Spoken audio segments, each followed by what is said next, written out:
È una bella soddisfazione il sondaggio. Sorride Giacomo Possamai. Il suo indice di gradimento è in crescita. Lo sostengono i numeri del sondaggio Governance Poll 2025 pubblicato dal Sole 24 Ore su un campione di 600 elettori vicentini. Si conferma così che nei comuni sfumano molte differenze politiche che vigono a livello nazionale. Se al governo in Italia domina il centrodestra, a Vicenza il sindaco del Partito Democratico, eletto il 30 maggio del 2023 con il 50,5% dei consensi, oggi secondo il sondaggio verrebbe rieletto dal 54% dei vicentini. Insomma, il suo gradimento sarebbe in crescita con un più 3,5%.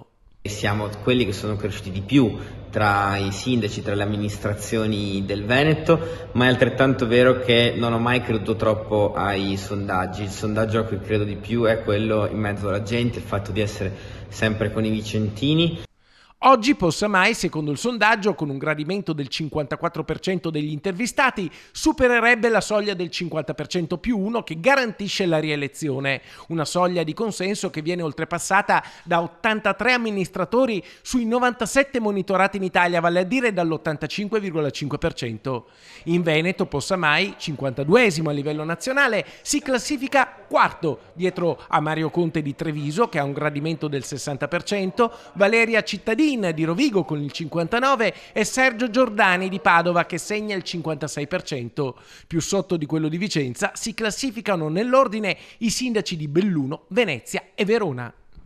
Questo risultato è uno sprone, è una spinta a fare ancora di più, a sapere che c'è ancora tantissimo da fare, ma è anche l'occasione per ringraziare la città e i vicentini della fiducia che evidentemente in questo momento ci danno.